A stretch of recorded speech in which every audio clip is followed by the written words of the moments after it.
Dile a los niños que vengan luego. Nos vamos. Ya, pues apúrense. Nos vamos. Pati, apure la causa, pues. Ya. Y ya vamos.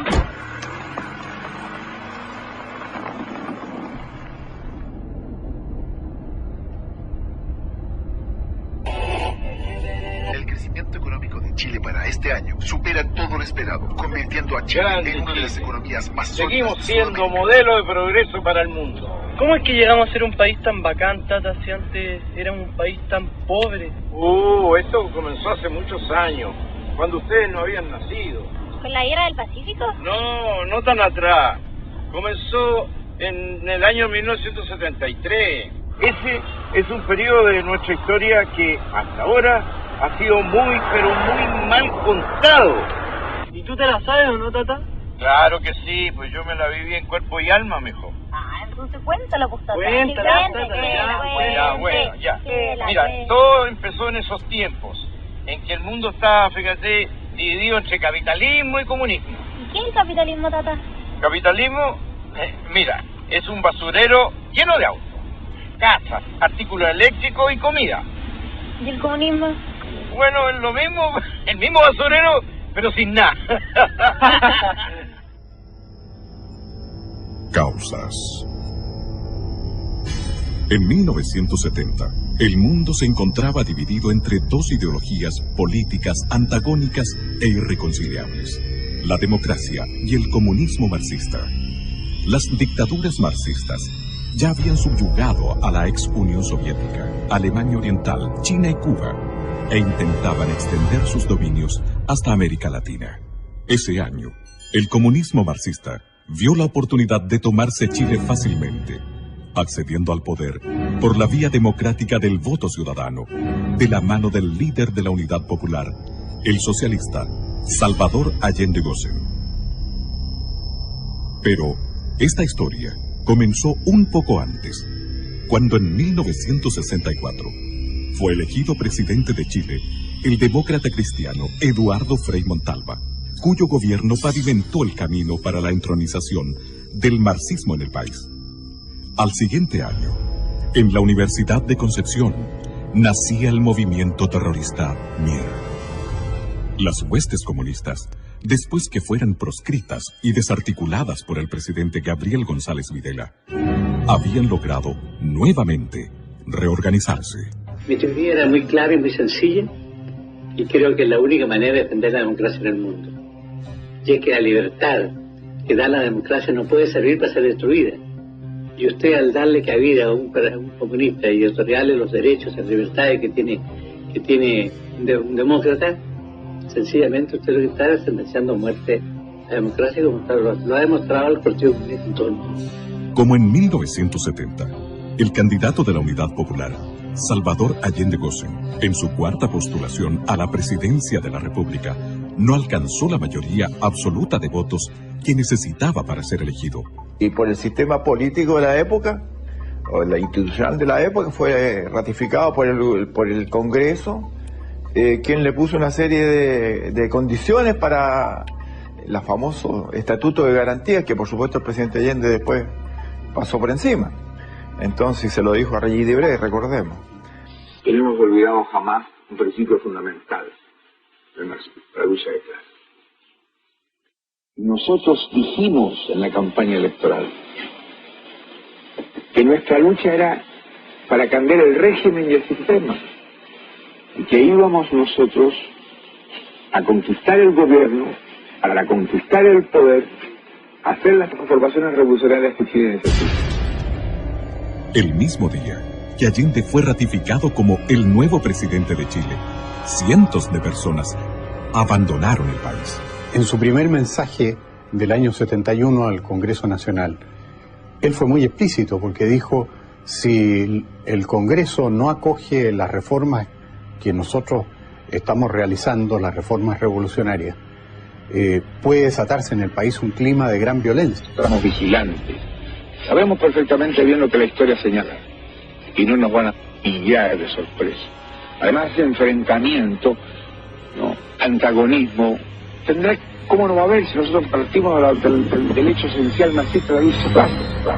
Apenas asumido el mando, Allende reiteró su decisión de instaurar en Chile una economía socialista que contemplaba la expropiación por parte del Estado de todas las actividades vitales para el desarrollo económico y social del país.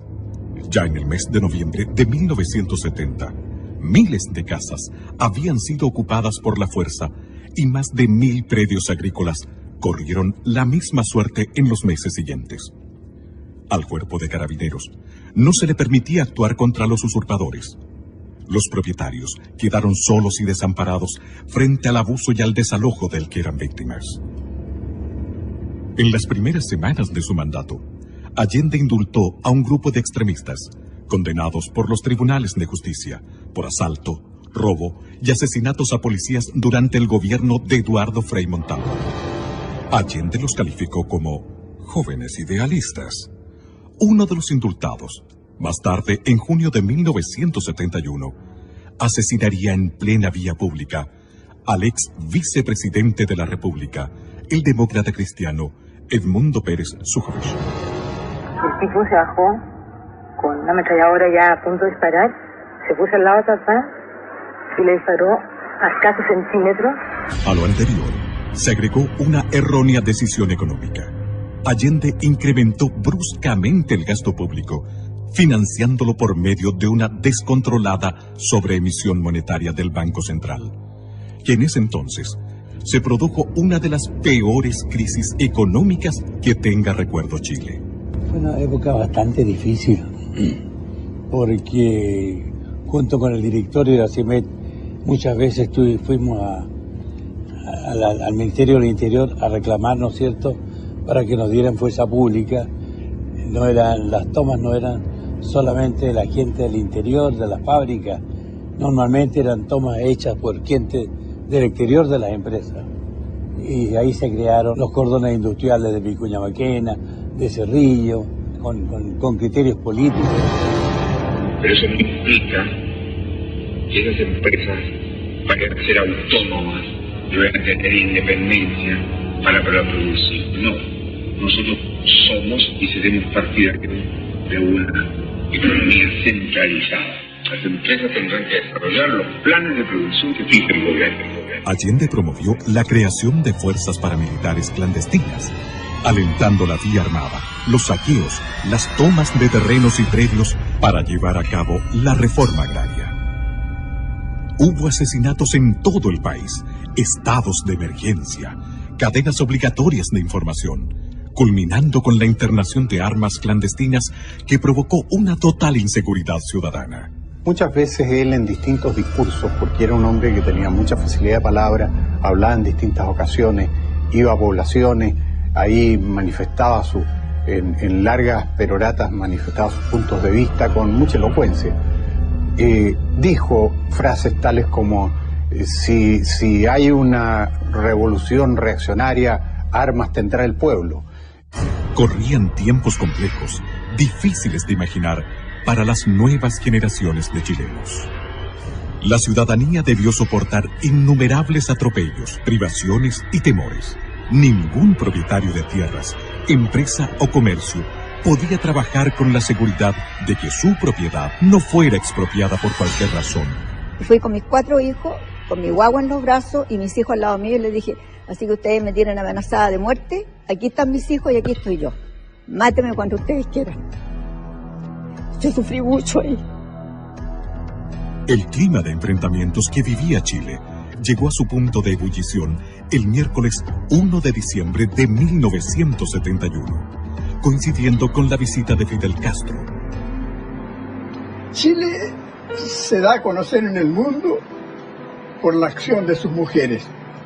Ellas se levantaron contra el gobierno porque el gobierno las presionaba a no tenerle alimentos para sus hijos. Donde habían colas me ponía para lo que fuera. No teníamos pasta de dientes, no había jabón, no había con qué hacerse aseo, no había con qué lavar, no había nada. Y además hicieron la mayor manifestación pública, la marcha de las cacerolas, que fue interrumpida por los terroristas del MIR que las apalearon, les tiraron papas con hojas de afeitar adentro, les clavaron los glúteos, en fin, 160 mujeres heridas en una marcha que nunca más se conoció en Chile. Muchos, y me recuerdo como el día de hoy, cuando muchos tipos de los cordones industriales se pusieron en las gradas del Santa Lucía y nos tiraban papas con gilet, como el día de hoy. Y las mujeres también se encerraron, se tomaron los jardines del Congreso Nacional y se amarraron en sus rejas. Y lloraban. Y la gente que pasaba le regalaba un pañuelo. Ellas añadieron un pañuelo que la gente les dejó y le dieron una vuelta completa con pañuelos a todo el Congreso Nacional. Perdone que me emocione, pero estos recuerdos son de un hijo para su padre. A la decidida y persistente resistencia de las mujeres chilenas se unieron los estudiantes, protestando ante el intento de implementar la Educación Nacional Unificada ENU, que escondía un plan de concientización de la juventud desde la enseñanza básica a la universitaria. Miles de estudiantes salieron a las calles a defender sus derechos y fueron apaleados por grupos extremistas con el beneplácito del ministro de Educación de la época, el radical Aníbal Palma. La crisis alcanzó muy pronto a los medios de comunicación. Perseguían a nuestros medios. Hubo una clausura de radios que duró 60 días. Las radios en Chile fueron en ese tiempo determinantes para informar a la población de lo que significaba caer en el comunismo. En marzo de 1972, una nueva y grave ilegalidad estremeció al país. Desde un avión de la línea aérea cubana de aviación, fueron desembarcadas en el aeropuerto de Pudahuel una serie de misteriosas cajas. Estas ingresaron al país vulnerando el procedimiento de control del Servicio Nacional de Aduanas, por orden expresa del entonces director de investigaciones y del propio ministro del Interior, Hernán del Canto. Semanas después, se pudo constatar que lo que contenían las cajas era armamento, ingresado ilegalmente al país, destinado al grupo de amigos personales de Allende, GAP. Que las únicas armas las pueden tener las Fuerzas Armadas, y este era un grupo armado paramilitar. Como fue muy criticado el hecho de que tuviera una Guardia Armada personal, GAP, después hicieron un cambio y dijeron no, si en realidad no es una Guardia Armada personal, es un grupo de amigos personales, y a eso obedece la sigla GAP. Años más tarde, el escritor cubano Norberto Fuentes confesaría en una de sus obras que ingresar armamento a Chile en cajas rotuladas como valija diplomática fue un procedimiento común del gobierno de Cuba durante el periodo de Allende.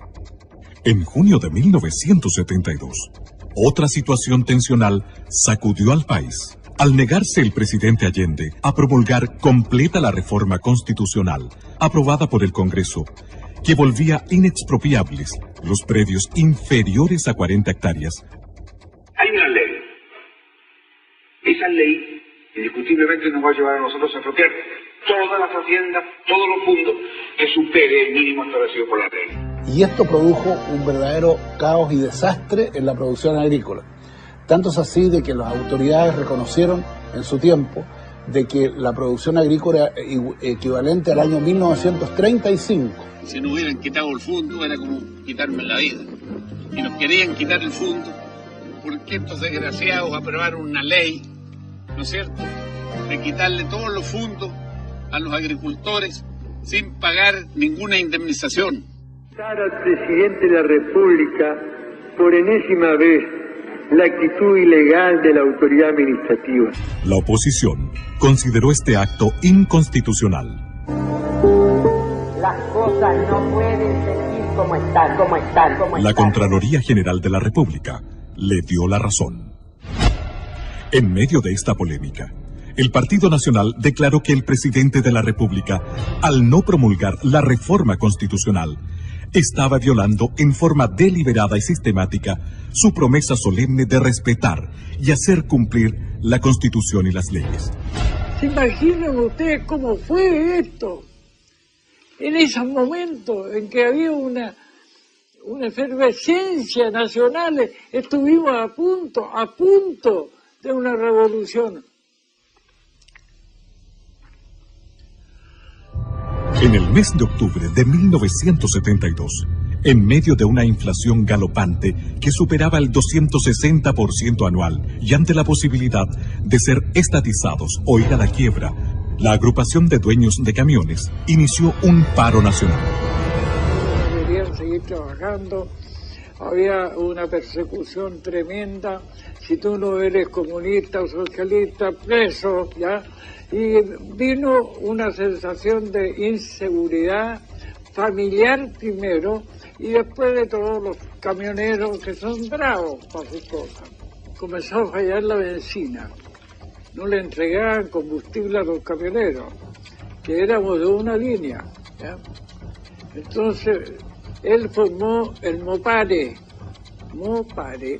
que era una asociación de dueños de camiones, pero del lado contrario, ¿ya? El Mopare recibía todo, neumáticos, camiones, combustible, y a nosotros nos comenzaron a encerrarnos.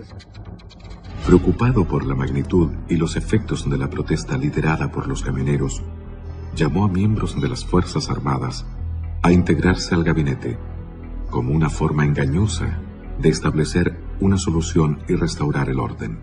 Me nombraron a mí como secretario general de ese entonces para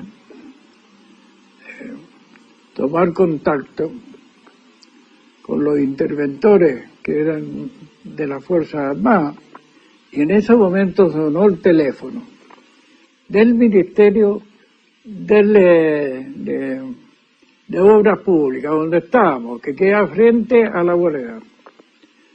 Era el presidente de la República que habló con el ministro Miolillate y le preguntó: ¿sabe usted dónde podemos encontrar a Jorge Álvarez? Dígale a Jorge Álvarez, porque así hablaba, que venga inmediatamente aquí a la Moneda. Entonces me dice: mire Álvarez, me dijo, soy un convencido que cada hombre tiene su precio.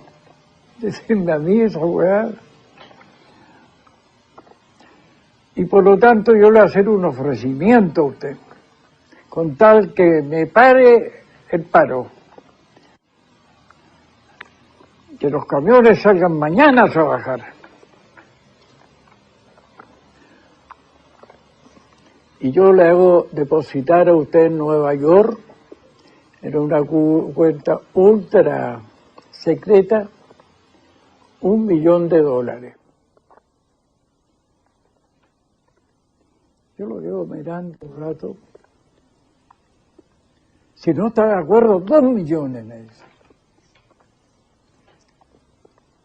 A los camioneros se agregaron luego todos los sectores productivos, paralizando por completo al país. Era obvio que íbamos por un muy mal camino, íbamos en dirección a una confrontación dentro de los chilenos, una guerra civil. Para el presidente Allende, esta crisis fue el verdadero anuncio de que la revolución marxista se le escapaba de las manos. En medio de la anarquía reinante, surgieron los comandos de extrema derecha como respuesta al desenfreno con que actuaban la Guardia de Amigos Personales de Allende GAP y las brigadas marxistas. Los enfrentamientos entre grupos antagónicos se sucedían sin previo aviso en los campos, en las carreteras y hasta en el centro de Santiago y otras ciudades. A fines del año 1972, la crisis económica y alimentaria en Chile se hizo insostenible. El gobierno de la Unidad Popular comenzó a preparar a la población para un plan de racionamiento de alimentos, combustibles y energía. La ola estaba creciendo y el desenlace, fuera cual fuere, tenía mal pronóstico.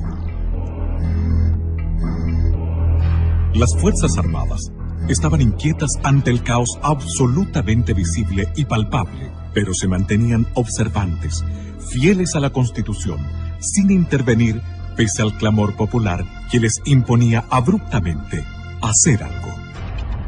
La manera más gráfica y clara de saber lo que ocurría al interior de ellas se devela en alguno de los párrafos de un extenso memorándum confidencial del ejército emitido en 1973 que decía: se ha perdido el respeto por la vida humana, se mata sin temor ni escrúpulo.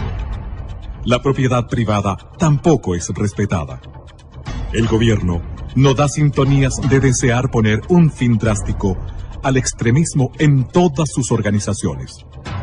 Las Fuerzas Armadas se sienten íntimamente engañadas y frustradas al constatar que grupos extremistas adversos que no vacilan en atacarlas y socavarlas actúan con el beneplácito de miembros del partido de gobierno. Se ha pasado a una nueva etapa de enfrentamiento en el que las Fuerzas Armadas han sido agredidas y penetradas. Se estima que la guerra no convencional ya ha comenzado.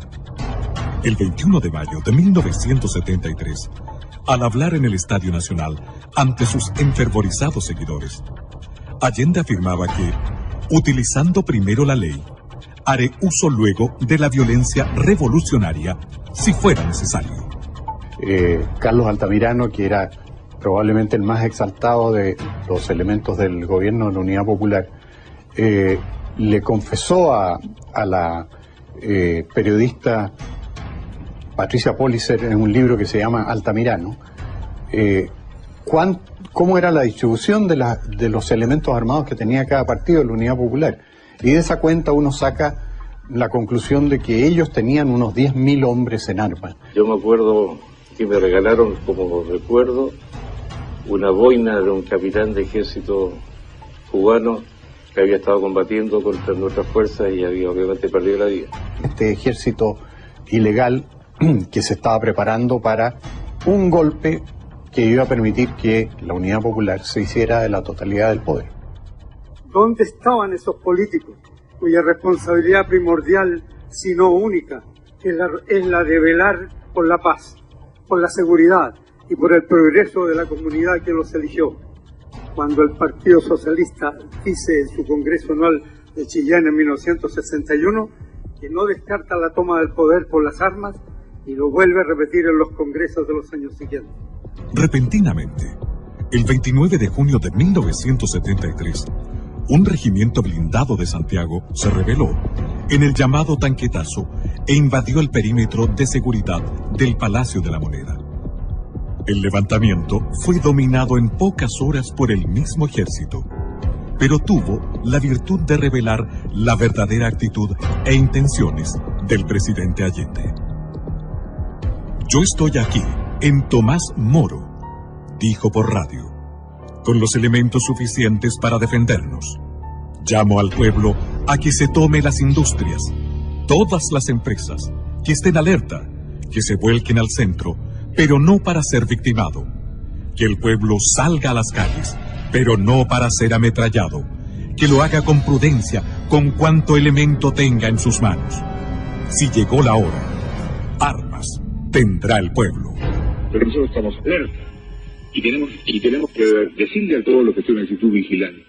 Y por eso en la concentración de esta tarde yo voy a plantear algunos de los aspectos en que el pueblo debe tener más conciencia. Usted está cumpliendo su programa, enfrentamiento continuo, permanente, hasta si ellos lo buscan, si ellos lo provocan. Ahora el enfrentamiento frontal.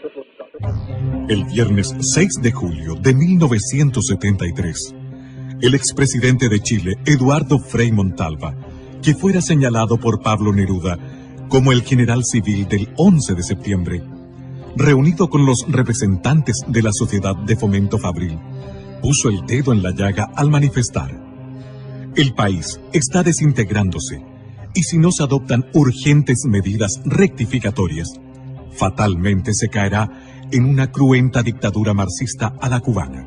Nada puedo hacer yo, ni el Congreso, ni ningún civil. Desgraciadamente, este problema solo se arregla con fusiles.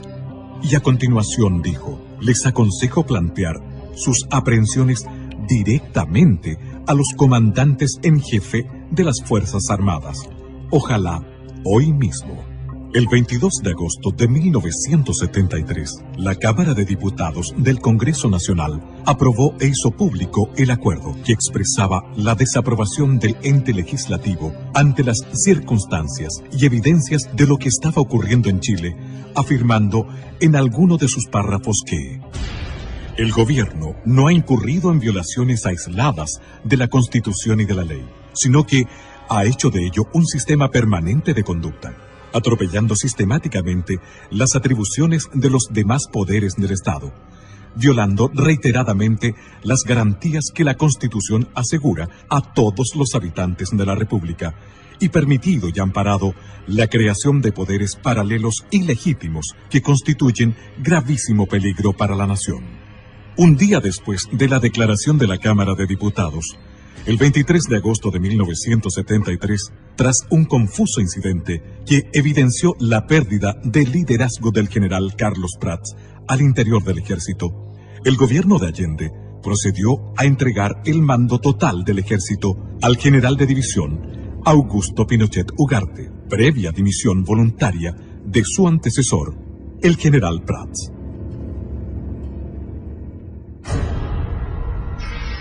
Pronunciamiento militar y estado del país al recibirse. Al asumir el general Augusto Pinochet Ugarte como comandante en jefe del ejército, las piezas claves del porvenir de Chile se ubicaron en el lugar justo, en el momento preciso.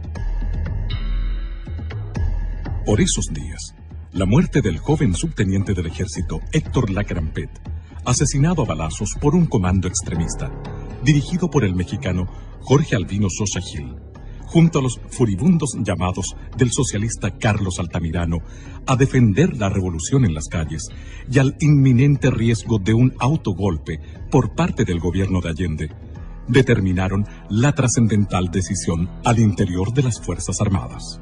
Los oficiales, suboficiales, clase y soldados no tienen la obligación de prestarle obediencia. El 7 de septiembre de 1973, el almirante José Toribio Merino hizo llegar a manos de los generales Lee y Pinochet un mensaje claro y decisivo de su puño y letra. En él se señalaba el día y la hora en que las Fuerzas Armadas entrarían en acción. Los generales en jefe firmaron el documento comprometiéndose con la liberación de Chile. El día 10 de septiembre, a las 16 horas, zarpaba desde Valparaíso la Escuadra Nacional para integrarse a las maniobras navales internacionales UNITAS. Y cuando me recibo de guardia de la noche, me doy cuenta que vamos con rumbo absolutamente contrario al que yo inicialmente suponía que debíamos ir para reunirnos con los buques de la Marina Norteamericana con la cual íbamos a hacer el ejercicio UNITAS. Y allí entonces se me entrega un papel donde dice las Fuerzas Armadas han decidido tomar el control del país. Y a este buque, que era el destructor Cochrane, le ha correspondido tomar el control del puerto de San Antonio. Ese mismo día, la totalidad del contingente del ejército se acuarteló en sus unidades. Al conocerse al día siguiente el fallo de la Corte Suprema respecto al desafuero del senador socialista Carlos Altamirano. Estas dos situaciones aparentemente fortuitas favorecieron el factor sorpresa de la acción liberadora, disminuyendo el riesgo de un mayor derramamiento de sangre. En la madrugada del 11 de septiembre de 1973, Augusto Pinochet, comandante en jefe del ejército, establece su cuartel general en el recinto militar de Peñalolén, mientras Gustavo Lee, comandante en jefe de la Fuerza Aérea, se instala en su cuartel general de la Academia de Guerra Aérea y el general Mendoza hace lo propio en el edificio de carabineros de General Norambuena, pleno centro de Santiago. En Valparaíso, el almirante Merino arriba a su cuartel general de la Academia de Guerra Naval. Minutos más tarde, la Escuadra Nacional reapareció sorpresivamente en Valparaíso, mientras las Fuerzas Armadas procedían a tomar la ciudad, desplegándose por toda la costa. En Santiago, el ejército hacía lo propio, acercándose a la Moneda. Santiago, 11 de septiembre de 1973. Teniendo presente, primero, la gravísima crisis económica, social y moral Las Fuerzas Armadas y Carabineros de Chile declaran, primero, que el señor presidente de la República debe proceder a la inmediata entrega de su alto cargo a las Fuerzas Armadas y Carabineros de Chile. La proclama de la Junta de Comandantes en Jefe de las Fuerzas Armadas y de Orden remeció a Chile entero. A las 7:30 de la mañana, la liberación de Chile estaba en marcha. Que en pocas horas, las Fuerzas Armadas controlaban todas las ciudades y centros estratégicos del país. Al atardecer del 11 de septiembre, la primera gran batalla por la libertad de Chile había concluido. A esa hora, el almirante José Toribio Merino llegaba en helicóptero hasta la escuela militar. Allí lo esperaban el general Augusto Pinochet, el general Gustavo Lee y el general César Mendoza. Fue la primera vez que se reunieron los 4 jefes de la Junta Militar. Tras los saludos marciales de rigor, dieron paso a los abrazos del triunfo y al comienzo del trabajo abrumador que tenían por delante. Semanas después del pronunciamiento militar, Patricio Elwin, uno de los principales líderes de la democracia cristiana, validó políticamente la acción de las Fuerzas Armadas de Chile al declarar en una entrevista a un corresponsal del News Service de Washington y Bonn. La llamada vía chilena de construcción del socialismo, que empujó y enarboló como bandera a la unidad popular y exhibió mucho en el extranjero, estaba rotundamente fracasada. Y eso lo sabían los militantes de la Unidad Popular y lo sabía Allende. Y por eso ellos se aprestaban, a través de la organización de milicias armadas, muy fuertemente equipadas, que constituían un verdadero ejército paralelo, para dar un autogolpe y asumir por la violencia la totalidad del poder.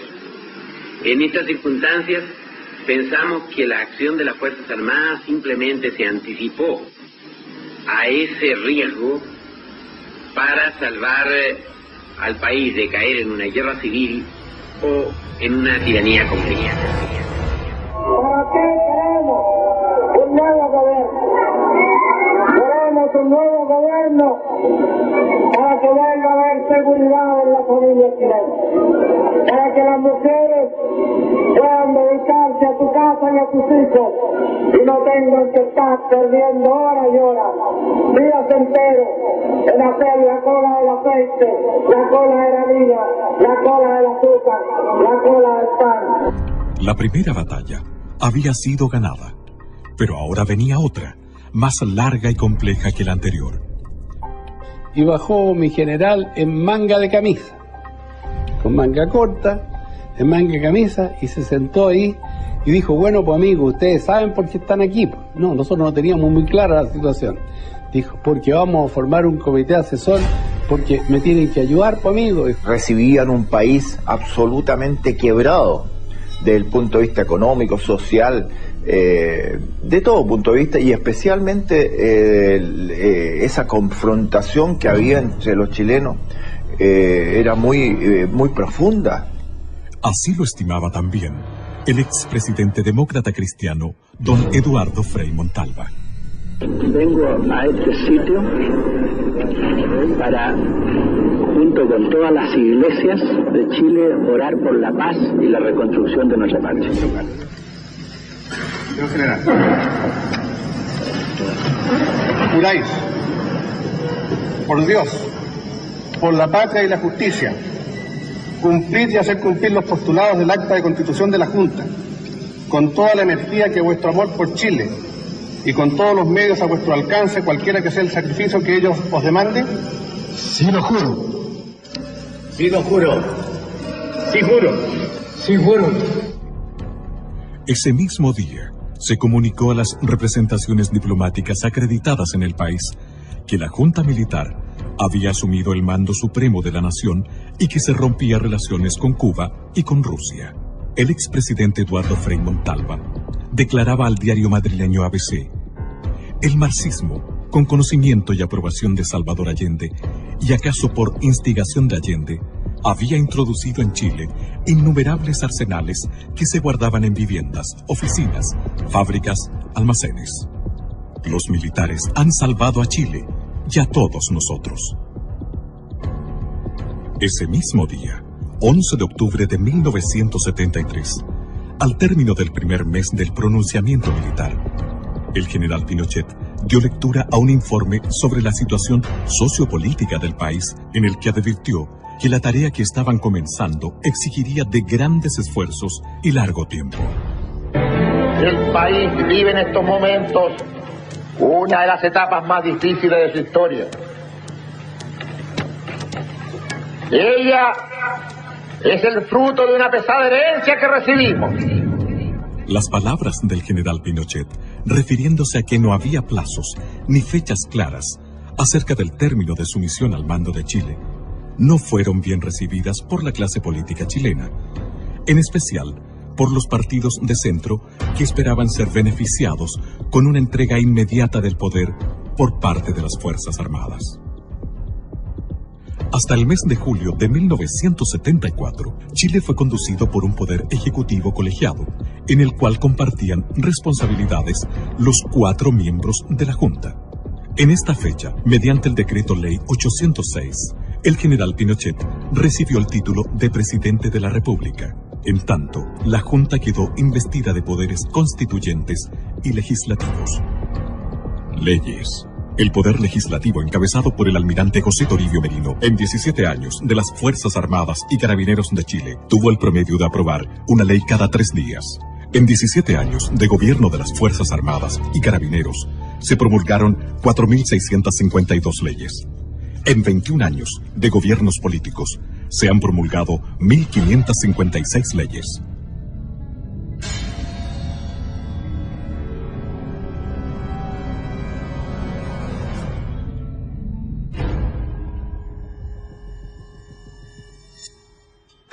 Bajo la conducción del presidente Pinochet, se organizó el Comité Asesor, encargado de diseñar el plan que se requería para sacar a Chile de la ruina en que lo había sumido el marxismo.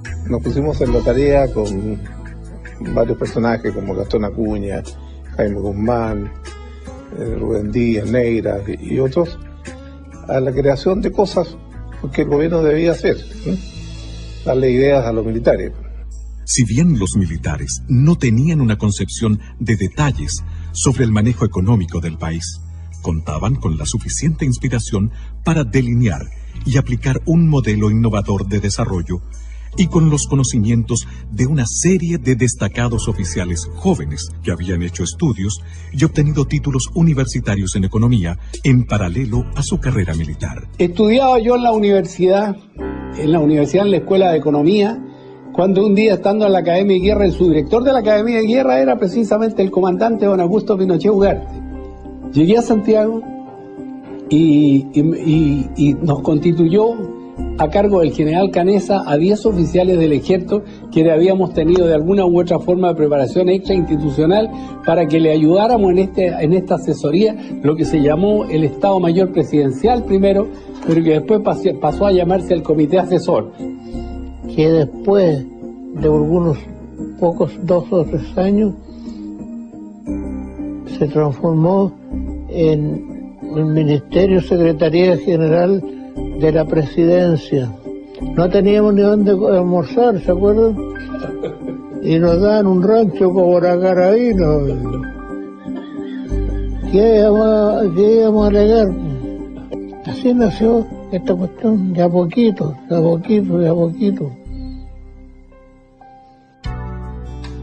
Así, asesorado por su propio staff y por la pericia de un grupo de jóvenes y brillantes economistas, egresados de la Universidad Católica de Chile, con postgrado en la Universidad de Chicago, y del propio Milton Friedman, el presidente Pinochet asumió este desafío, firmemente convencido de que era el único modo posible de levantar al país en corto tiempo.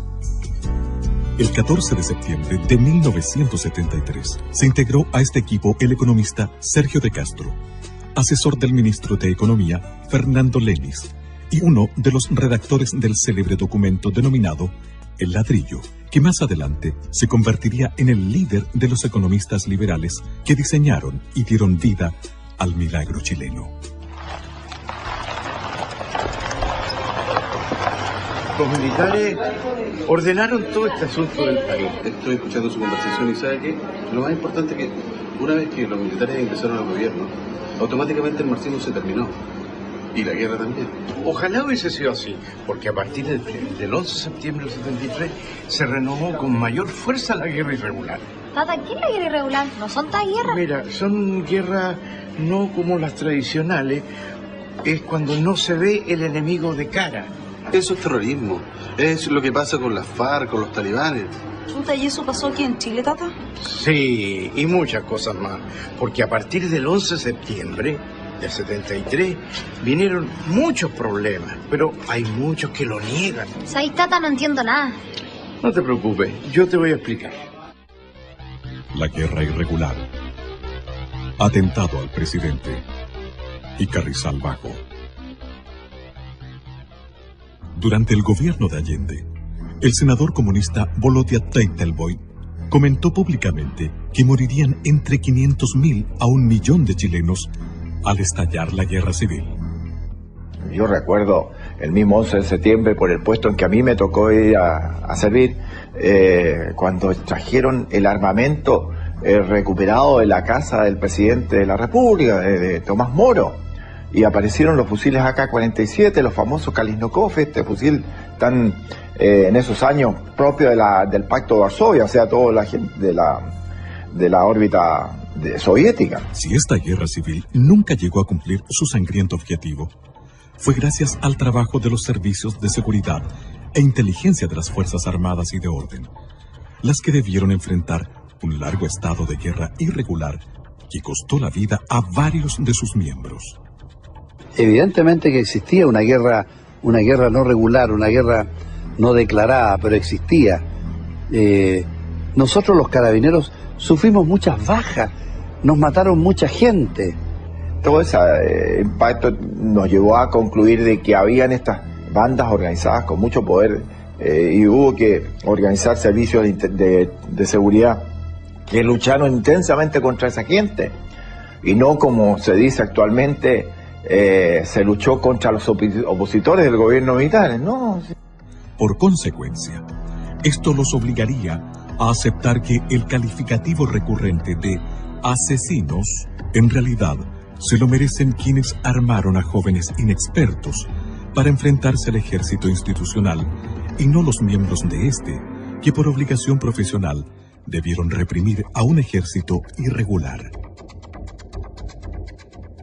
Hoy puedo afirmar que por suerte no obtuvimos la victoria, porque de haber sido así, teniendo en cuenta nuestra formación y el grado de dependencia con Cuba, hubiéramos ahogado el continente en una barbarie generalizada.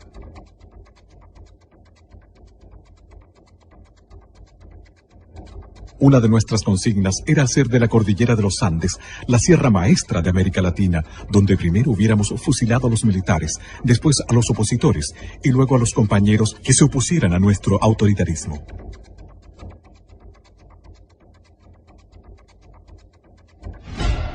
Este estado de guerra irregular solo fue evidente para la ciudadanía a través de algunos hitos que trascendieron hacia la opinión pública, como los secuestros y asesinatos de relevantes personajes del quehacer nacional. El decomiso de los arsenales clandestinos de Carrizal Bajo y el intento de magnicidio contra el presidente de la República. Todo esto se prepara a fines del 83. Ahí comienza a armarse, junto con la creación formal del Manuel Rodríguez, del movimiento Manuel Rodríguez. Esta era una cooperación revolucionaria de Fidel Castro al Partido Comunista. O sea, aquí el Partido Comunista en el año 86 era sí o sí. El régimen militar tenía que terminar, a como diera lugar. Pese a que la Constitución de 1980 dejaba establecidos los plazos para transferir el poder a quienes el pueblo eligiera en los procesos electorales de 1988 y 1989, como efectivamente sucedió, el 14 de diciembre de 1983, surgió la organización autodenominada Frente Patriótico Manuel Rodríguez. ¿Estas armas de dónde venían? Estas armas eran armamento del ejército de Estados Unidos abandonado en Vietnam. Y eso pudo determinarlo un peritaje del FBI. Estas armas fueron llevadas a Cuba, fueron entregadas a Cuba. Y Cuba lo reconoce en más de alguna publicación que se han hecho, en barcos pesqueros de alta mar, los trajeron a las costas chilenas. Sabemos aproximadamente por la cabida que tenían las dos goletas, que ingresaron alrededor de 70 a 80 toneladas y se lograron pesquisar entre 55 a 60 toneladas. El resto o está en la zona o está repartido. Por lo que se ha escuchado, dice que esas armas están en algún lugar y bien guardadas y bien mantenidas. Esta fue una larga investigación, hubo más de 60, 70 procesados, detenidos, fueron condenados, y los más importantes de estos se fugaron en una gran fuga de febrero o enero del año 90. Y los otros, bueno, los otros están amnistiados, indultados, desde luego ninguno en Chile. Ahora, ¿qué iban a hacer con 4.000, 5.000 M-16? ¿Tenían 4.000, 5.000 combatientes? Había mucho combatiente preparado. Mucho combatiente preparado en Cuba, en Angola, en Nicaragua. Habían oficiales que sí prepararon esto. El propio atentado al general Pinochet, no le quepa la menor duda, que fue preparado por oficiales de Estado Mayor cubanos. El cohete Low para un tanque. El cohete Low genera de 2.000 a 3.000 grados Celsius. Era para que no hubiese salido nadie vivo. ¿Por qué? Porque la carretera era de 2 pistas, una ida y una de vuelta. Cerraron una pista con un vehículo, con una casa rodante. Al otro lado había una quebrada de 200 metros, había un pequeño murallón de 20 metros al otro lado, y por el camino hacia el oriente lo cerraron con una camioneta Loop con 6 hombres, con Low y con M16.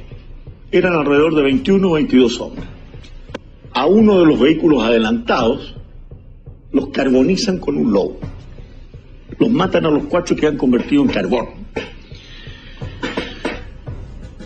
Miguel Pinochet iba en un Mercedes-Benz. Iban 2. Ellos no sabían en cuál de los 2 iba, pero eran autos blindados. Y les dispararon por todos lados, le tiraban granadas, los autos saltaban. La reconstrucción de escena estaba clarísimo. Pero los autos resistieron absolutamente. Y cuando llega el momento en que uno le dispara un Low, esos que paran un tanque,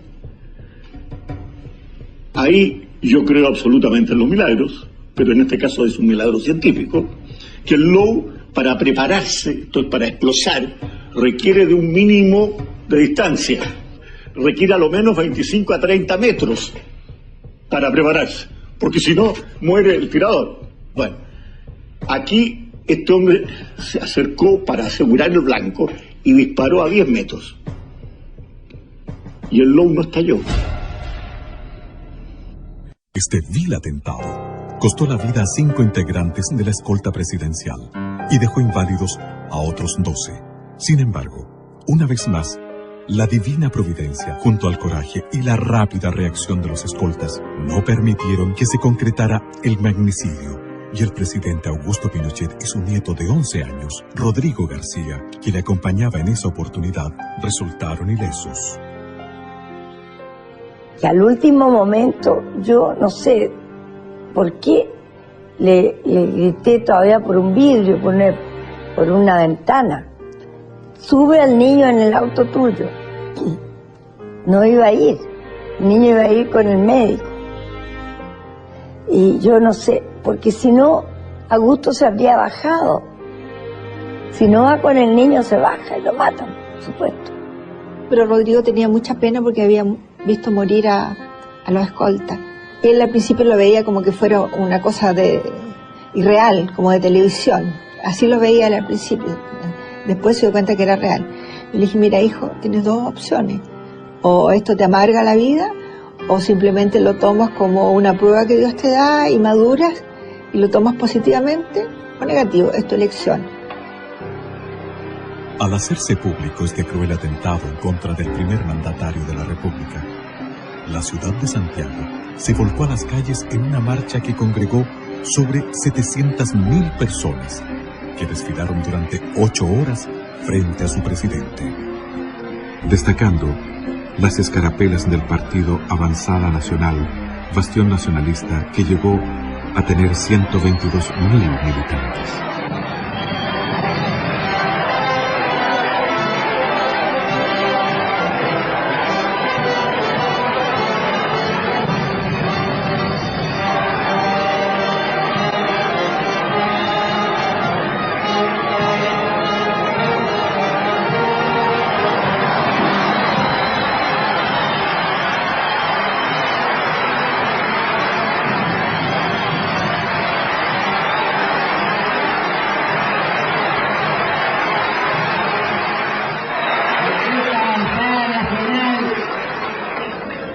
La hizo crecer desde pequeña y ya está hecha un hombre. Pero debo hacer darle la energía suficiente para que sea el primero de los partidos políticos.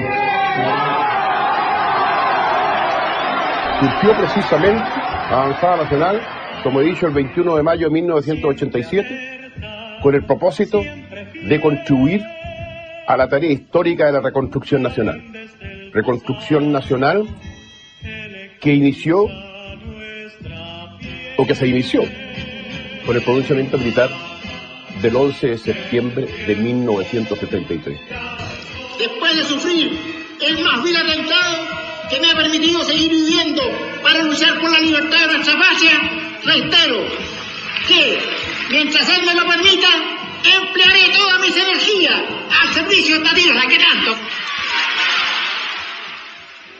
Qué heavy, tata. Mansa historia que no conocíamos. Creo que yo no me sabía la historia completa. Es natural que así sea, porque se ha dicho pocas verdades y muchas mentiras durante largo tiempo. La Concertación se ha empecinado en escribir la historia de Chile solo con fragmentos de verdad. Los logros. El legado del presidente Augusto Pinochet a Chile. El presidente Augusto Pinochet asumió el gigantesco desafío de reconstruir a Chile no solo en el aspecto económico, sino como nación y Estado.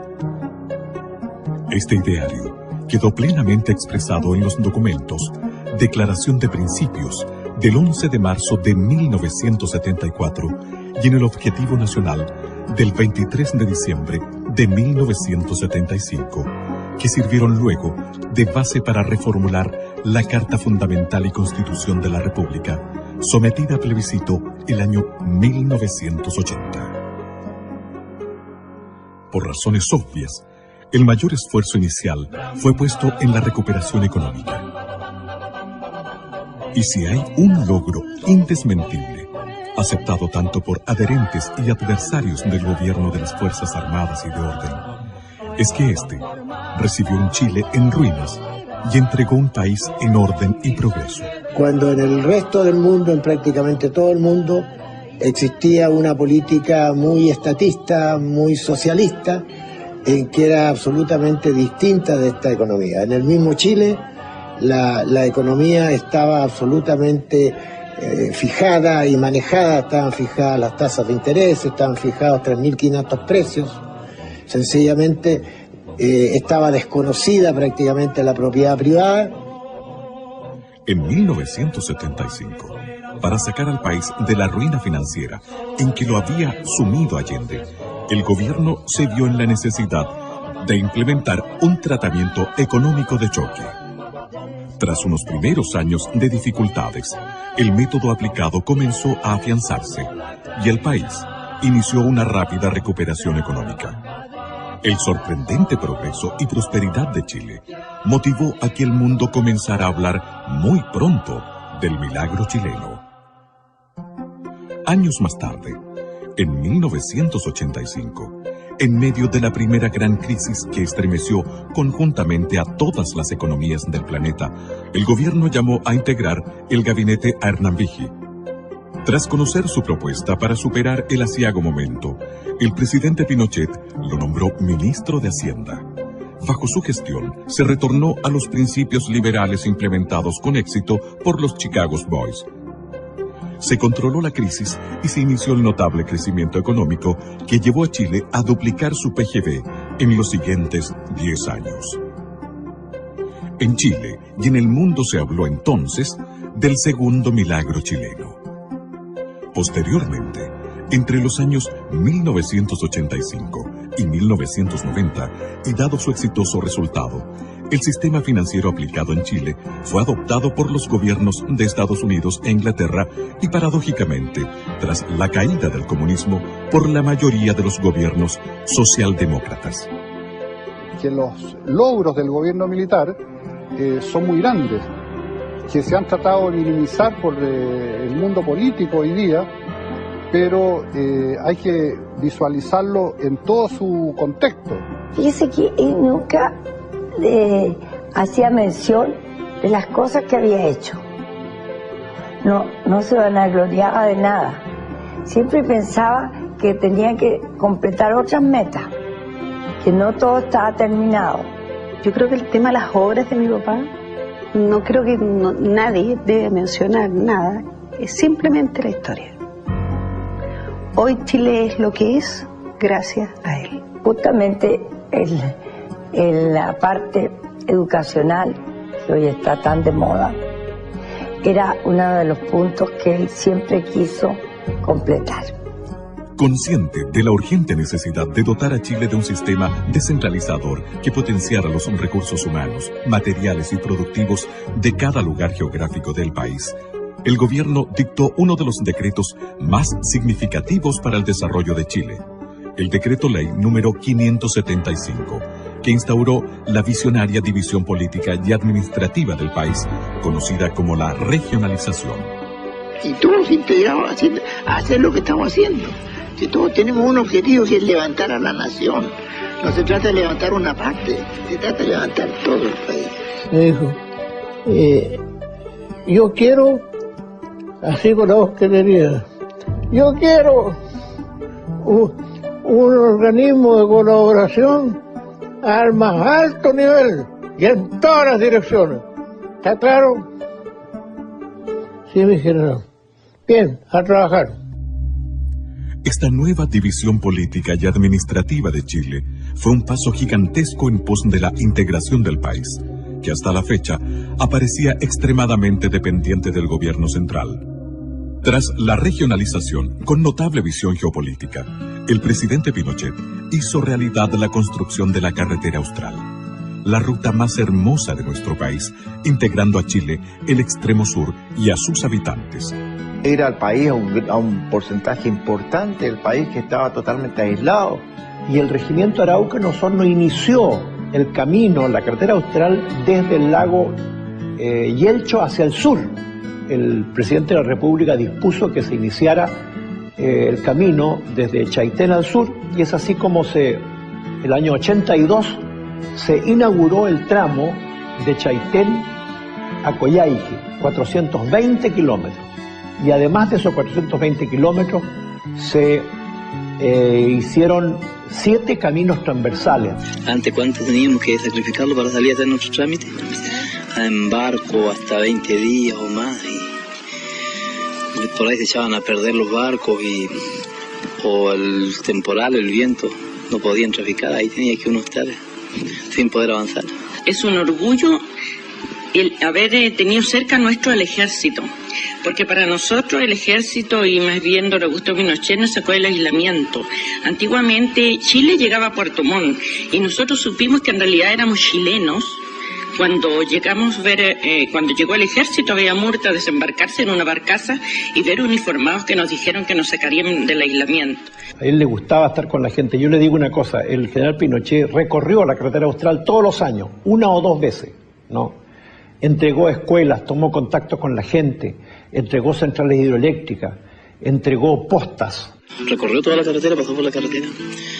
Sí, fuimos al encuentro de él cuando yo trabajaba en Guadalajara ese tiempo, y al cruce de Guadalajara fuimos A darle un esquinazo. Esta región a él lo recordará por las grandes obras, porque es el único presidente que ha tenido Chile que se ha acordado de nosotros. Es el único que nos hizo una carretera austral, el único que dio luz, que dio teléfono y que nos dio las comodidades que hoy tenemos. En septiembre de 1973, el sector de la gran minería del cobre, soporte económico de Chile actual, estaba tan arruinado y abandonado como el país mismo. Cuando llegué a la minería, era un sector que estaba con una explotación bastante incipiente. Para muestra, darte un botón. No tenían dónde hacer la depositación de los relaves en el cobre. Y la depositación de relaves, lo mismo que a usted le entregan una casa sin alcantarillado. ¿Cómo sigue produciendo? Esa sola cosa obligó a hacer una serie de asuntos que sería imposible explicarle en 2 minutos, pero que significó un trabajo bárbaro. Durante el gobierno de don Eduardo Frei Montalva, se decidió que las compañías estadounidenses debían entregar al Estado el 51% del negocio, conservando ellas el 49% y también su administración, ya que en Chile no había conocimientos ni especialistas para administrar exitosamente este sector. En 1971, el gobierno de Allende expropió y nacionalizó la totalidad de las empresas mineras administradas por empresas extranjeras, acción que contó con el respaldo unánime del Congreso Pleno. La producción en cero, porque la producción, como había sido no una expropiación, sino que había sido una apropiación del capital norteamericano, los norteamericanos reaccionaron con la justicia y nos embargaron todas las cargas de cobre. Entonces lo que usted salía para afuera quedaba embargado en los puertos que llegaba. Por lo tanto, la entrada era cero. El presidente Pinochet concibió a las empresas que conformaban la gran minería del cobre como una entidad unitaria regida por una política general global, con objeto de maximizar la eficiencia y aprovechar la economía a escala. Así fue que en 1976, el Decreto Ley 1350 creó Codelco Chile.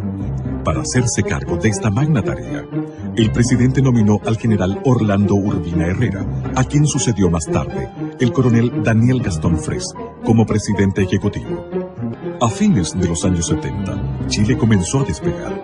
La economía y el sector productivo daban claras señales de crecimiento y reactivación. En ese momento, el presidente Pinochet decidió abordar otras importantes reestructuraciones que Chile necesitaba para consolidarse como una gran nación. Llevó a cabo la modernización de la justicia a través de la reconstrucción del Poder Judicial y la modernización de la Tesorería General de la República, del Servicio Nacional de Aduanas y de la Casa de Moneda de Chile. Con el fin de dar normalidad a la economía nacional, se creó la Superintendencia de Bancos e Instituciones Financieras y la Superintendencia de Valores y Seguros. Lo principal o lo definitivo fue el aceptar e introducir, mejor dicho, la política de mercado, la llamada en ese momento política social de mercado, como su nombre lo dice. Anticipándose a las tendencias del mundo actual, redujo el tamaño del Estado y modernizó todas sus funciones. Creó o reformuló ministerios y encargó innumerables estudios para orientar certeramente todas las refundaciones. Se dio a conocer el mapa de la extrema pobreza en Chile. Un estudio encargado por el AODEPLAN y al Instituto de Economía de la Universidad Católica, con objeto de conocer la cantidad y distribución de los pobres en el país. Documento que permitió contar por primera vez en la historia de Chile con datos fidedignos para orientar objetivamente el gasto social del Estado. Con su característica visión de futuro, el presidente Pinochet dispuso la creación de la Comisión Nacional de Energía, una repartición de gobierno con facultades ministeriales que en la actualidad ha tomado enorme importancia en cuanto a normar e impulsar el vital desarrollo energético de Chile. Y tomando en consideración que Chile es un país sísmico, dispuso la creación de la Oficina Nacional de Emergencia del Ministerio del Interior, ONEMI. Creó la Academia Nacional de Estudios Políticos y Estratégicos, ANEP, destinada a preparar a los altos mandos de la nación. Impulsó el fortalecimiento de la agricultura.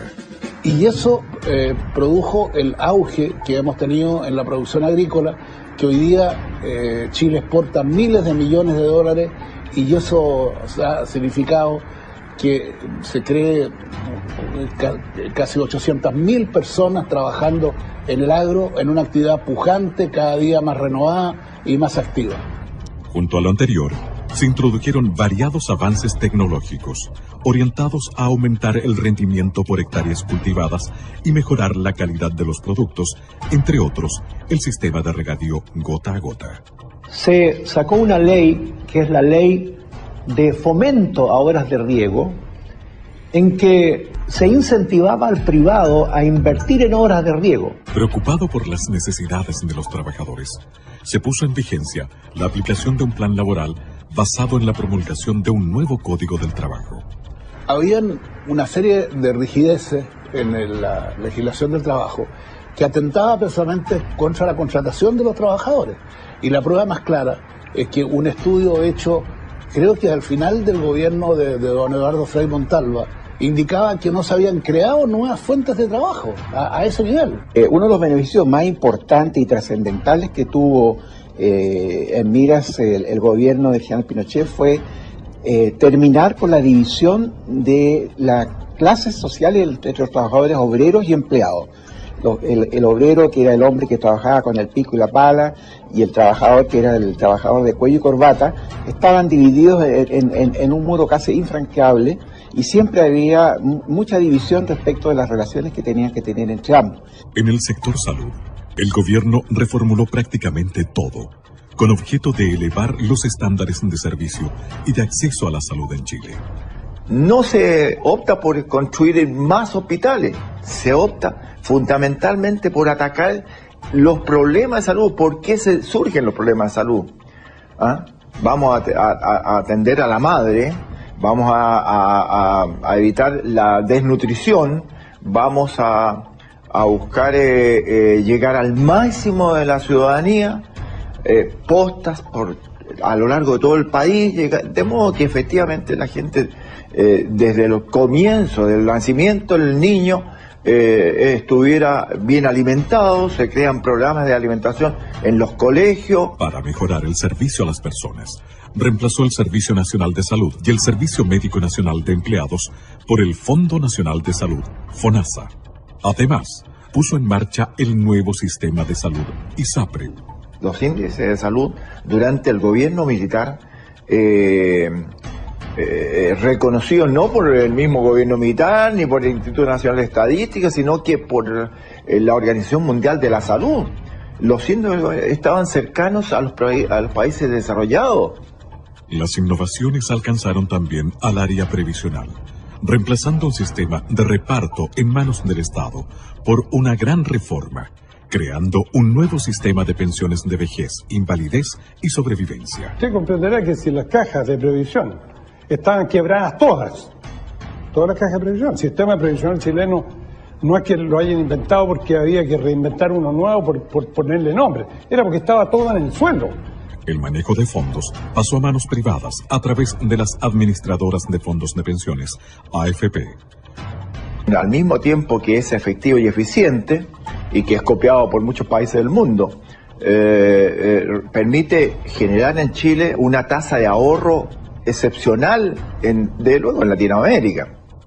Modificó el sistema educacional chileno con objeto de vincularlo con la realidad laboral y productiva del país, a través de la Ley Orgánica Constitucional de Enseñanza LOCE, que establece los requisitos mínimos que deben cumplir los niveles de enseñanza básica y media. Antiguamente teníamos alrededor de 100.000 alumnos en la educación superior, llegamos a 300.000 alumnos en la educación superior, abriendo las posibilidades de la universidad a muchos chilenos.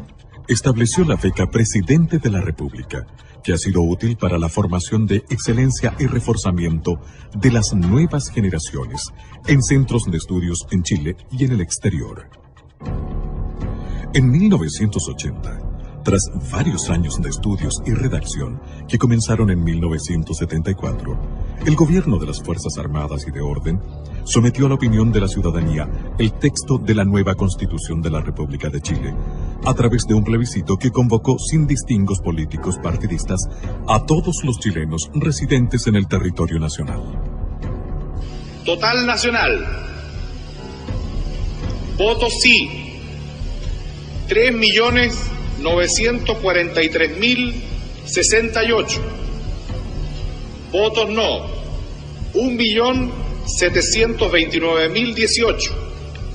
Nulos, 165.855. El país aprobó la nueva Carta Fundamental, que hasta hoy rige a Chile, dándole pleno respaldo a las reformas y modernizaciones presentes en ella, como también a las disposiciones transitorias que establecían que la Junta de Gobierno asumía las funciones legislativas y constituyentes con el capitán general Augusto Pinochet Ugarte como única autoridad ejecutiva a nivel nacional, y al marco institucional que establecía el mecanismo para la sucesión del presidente a través de un plebiscito a efectuarse en 1988 y posteriormente, según los resultados de este, la realización de elecciones libres presidenciales y parlamentarias en 1989, tal cual aconteció. Reafirmando lo anterior, el presidente Pinochet dispuso e impulsó la construcción de las instalaciones del actual Congreso Nacional en la ciudad de Valparaíso y creó la ley de partidos políticos con la cual se rigen la totalidad de los partidos existentes en la actualidad. Con notable visión geoeconómica, el presidente Pinochet puso especial énfasis en el desarrollo del comercio exterior que años más tarde daría paso a los innumerables tratados de libre comercio que han significado prosperidad económica y nuevas fuentes de trabajo en Chile. Y creó ProChile para proveer al comercio exterior de un instrumento de promoción y respaldo especializado, con una oficina en cada una de las sedes diplomáticas nacionales. En este periodo se inició el gran poder exportador de productos no tradicionales que a la fecha solo era de carácter minero. Chile se convirtió en el principal país exportador hortofrutícola del hemisferio sur. Se dispuso la apertura de la economía al mundo exterior. Se eliminaron las barreras no arancelarias y se aplicó la rebaja y uniformidad de los aranceles. Hecho este último que permitió al presidente Pinochet concretar dos logros en uno. Al implementar la zona franca de Iquique y el moderno aeropuerto en la misma ciudad, como medio de estimular la recuperación económica de la zona. Creó el Servicio Nacional de Turismo, Sernatur, encargada de la promoción del turismo a nivel nacional e internacional. No solo las grandes transformaciones y modernizaciones ocuparon al presidente Pinochet. Su grandiosa obra está salpicada de detalles. Tenía mucho aprecio a los mapuches. Y tanto así que, por ejemplo, en el Consejo Económico Social, su principal preocupación fue tener un representante del mundo mapuche ahí, que fue el profesor Efraín Nahuelpan, que vive en Villarrica.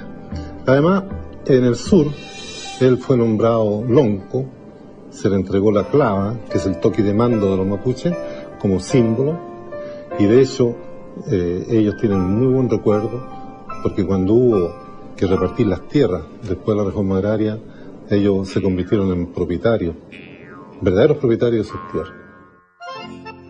Creo que era un ser excepcional, una persona preocupada de todos quienes trabajábamos al lado de él. Siempre tenía una palabra de preguntar de cómo se encontraba la familia. Haciendo gala de su gran espíritu patriota, dispuso por decreto que la cueca fuera oficializada como baile nacional e incorporó como símbolos patrios al copihue y la araucaria. Faltaba algo, faltaba que alguien le pusiera la marca, porque el animal con marca, ese tiene valor. Y fue así como mi capitán Augusto Pinochet Ugarte acordó firmar el decreto con fuerza de ley de que la cueca era la danza nacional. Fue el primer presidente de Chile en ejercicio en viajar a Isla de Pascua. En Rapa Nui había solo 1.200 electores, cifra a la que los políticos no le daban relevancia. Sin embargo, el presidente Pinochet, con su visión geopolítica, no lo consideró así y llevó a la isla progreso, fomentando el turismo y construyendo un hospital que en esos años tuvo un costo de $3 millones. La emoción y alegría de los pascuenses se reflejó en el tierno y conmovedor saludo que le brindó una pequeña pascuense.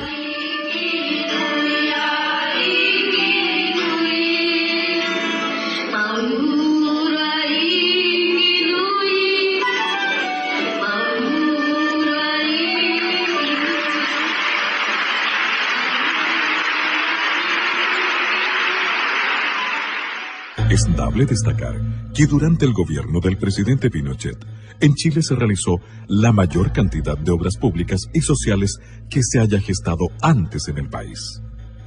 Se creó e instauró el innovador sistema de subsidios de gobierno anteriormente inexistente, como método para facilitar el acceso de los chilenos a vivienda, salud, educación, pensiones y otros bienes. Se inició la erradicación de las poblaciones marginales, trasladándolas a lugares más saludables y hospitalarios. Se construyeron 550.000 viviendas que beneficiaron a 2.600.000 personas, entregando además 309.000 subsidios habitacionales. Fíjese que cuando asumió el gobierno militar, en agua potable había una cobertura de un 68%, y eso se entregó después de 17 años con una cobertura del 98% de la población chilena que tenía alcantarillado.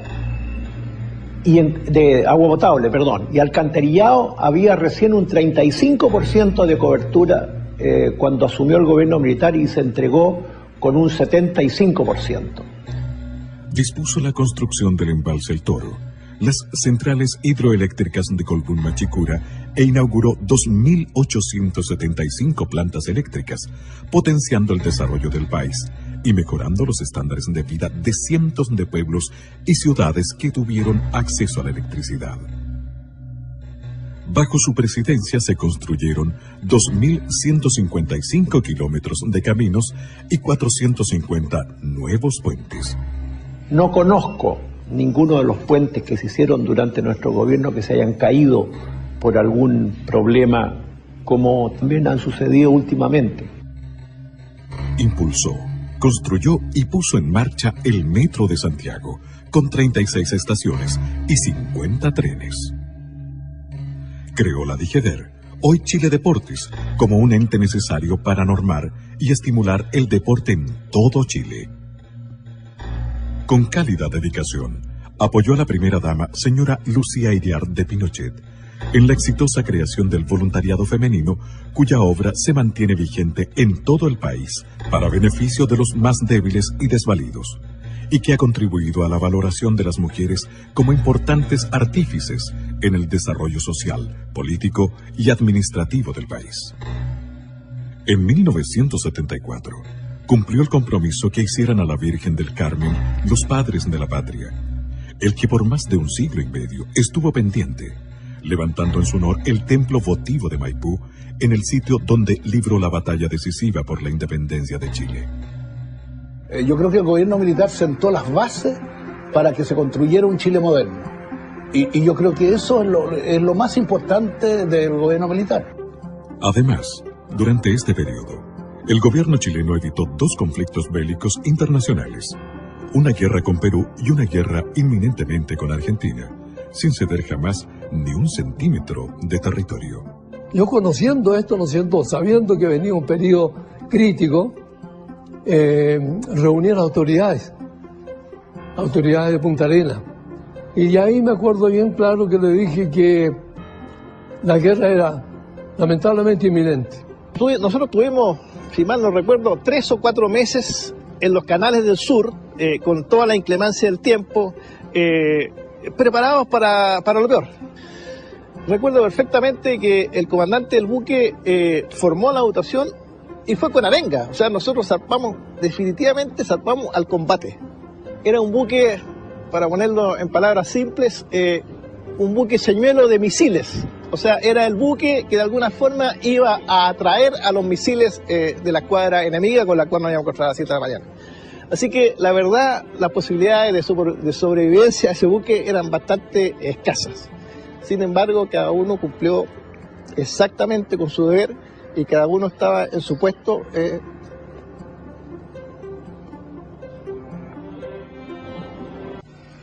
Y muchas veces, señores, tuve que soportar la tensión de ver cómo la República Hermana de Argentina efectuaba ejercicios, acciones de guerra hasta la línea de frontera. Y ahí fue cuando en esa oportunidad le manifesté al señor presidente Videla que mientras hicieran ejercicios hasta la frontera no había problema.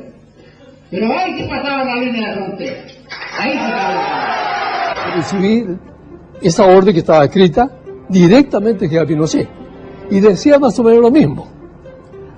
Ante posible acción ofensiva de fuerzas argentinas, defenderá su zona jurisdiccional combatiendo hasta el último hombre. Esta es la misión que yo, como comandante en jefe, recibí. No hay ser humano en el mundo que odie más la guerra que no sea el militar. Porque el militar conoce la guerra desde adentro y en profundidad. Que aquel magallánico que creyera no tener la capacidad, la moral, la fuerza anímica para resistir a la acción de una guerra, les pedía, pero no lo podía ordenar porque no había declaración de guerra, les pedía que dejara la zona. Estuve con la observación en el aeropuerto y en el puerto durante una semana para ver cuántos magallánicos abandonaba Punta Arenas. Ni uno. Ni uno. Obviamente las circunstancias fueron variando, pero la buena voluntad, también con un impulso que vino del Vaticano, evitó que nuestros países hermanos desde siempre entraran en un conflicto bélico. En 1987, Chile recibió la ilustre visita de su santidad, el Papa Juan Pablo II, principal artífice mediador en el Tratado de Paz entre Chile y Argentina. Si hay una imagen que todos los chilenos recordamos de aquella ocasión, es la de su santidad el Papa Juan Pablo II en los balcones de la Moneda acompañado del presidente Pinochet, ovacionados por una multitud congregada en la Plaza de la Constitución. Ese mismo pastor, jefe de la iglesia en el orbe, que tras reunirse con el presidente Pinochet por 3/4 de hora, en vez de los 20 minutos programados por agenda, se reunió con los obispos de la iglesia chilena y en ese encuentro privado les dispuso su total presidencia y participación en la marcha política del país. Años después, su santidad Juan Pablo II envió una carta personal felicitando y dando su bendición al general y su esposa, señora Lucía, por cumplir 50 años de matrimonio. Y no podía ser de otra manera. Pinochet fue un católico observante que durante todo su periodo de gobierno respetó e hizo respetar los valores de la Iglesia, como también el de los otros credos religiosos.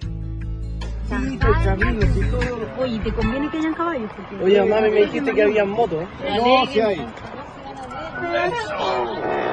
Llegamos, al fin. Ay, ay, ay. Está buena la vista. Mira, la verdad es que está bonito, ¿ah? Sí, es igual, hemos invertido tiempo acá.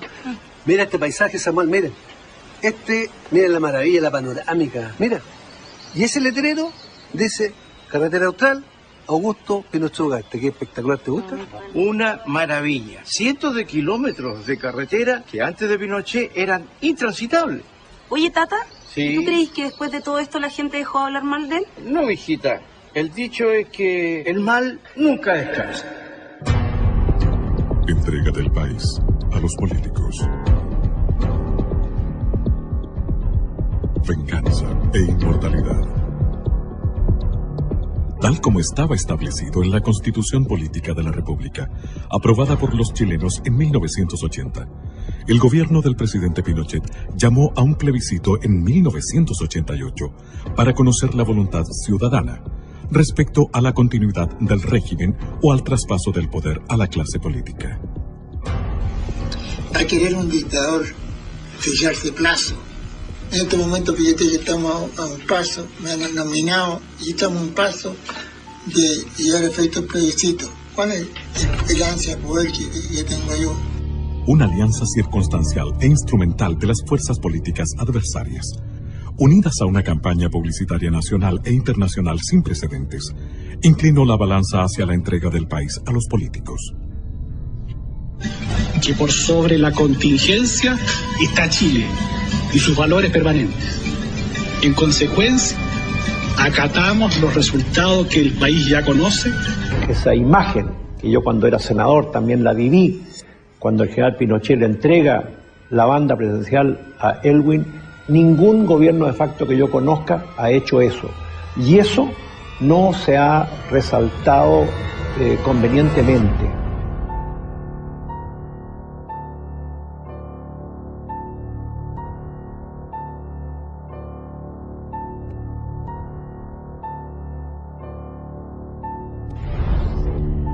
Las instrucciones a los ministros, a los intendentes, fue preparar una entrega modelo.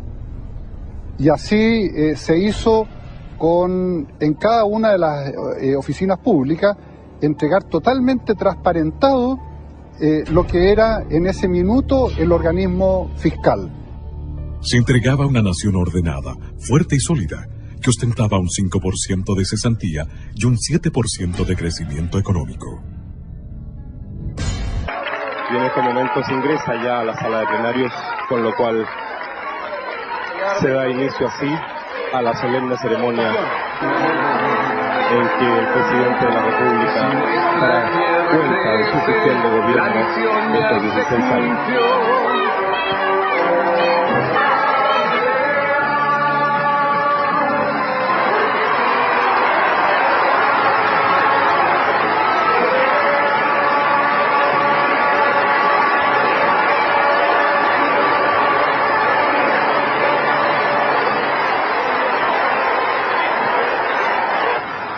Compatriotas, hoy puedo decirles con plena tranquilidad de conciencia y gran satisfacción que la misión emprendida en septiembre del año 1973 se encuentra totalmente cumplida.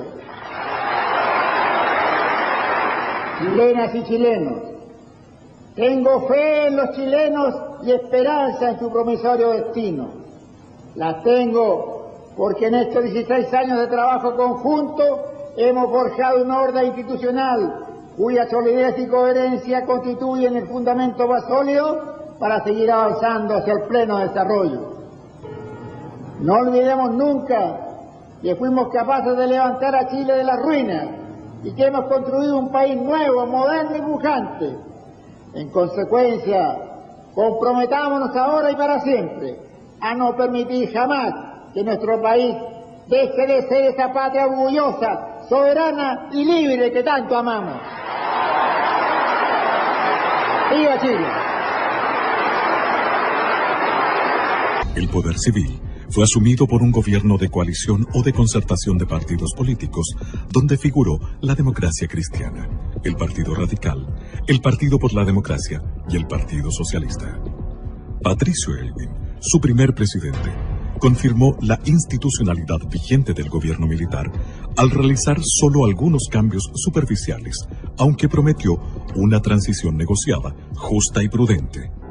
A poco andar, creó la Comisión Rettig, so pretexto de primero conocer la verdad antes de establecer la reconciliación.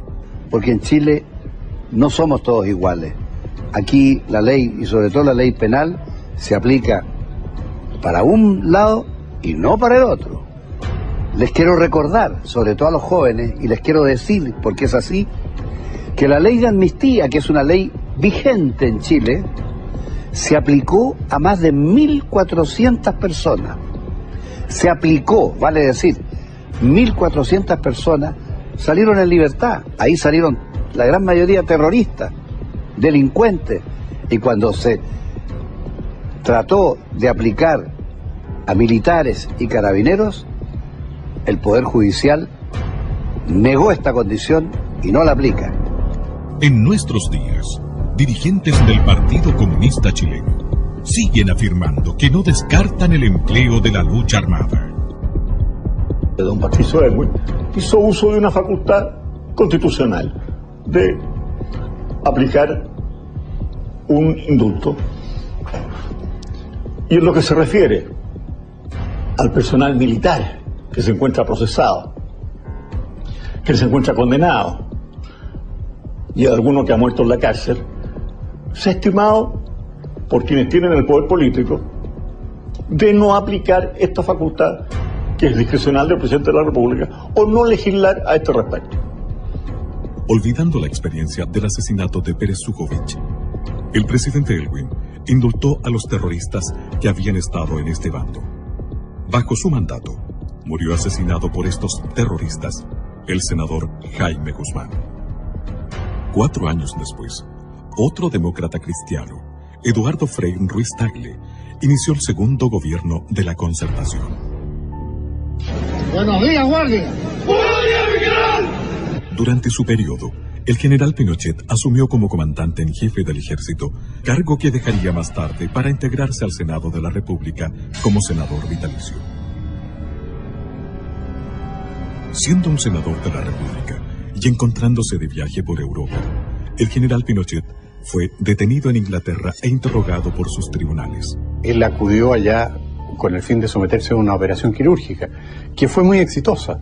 O sea, si no hubiera sido por este episodio desatado por el juez socialista, digo juez socialista porque había sido diputado socialista, Baltasar Garzón, y un íntimo colaborador de Salvador Allende, como fue Joan Garcés, que promovió esta acción, de concierto con Garzón.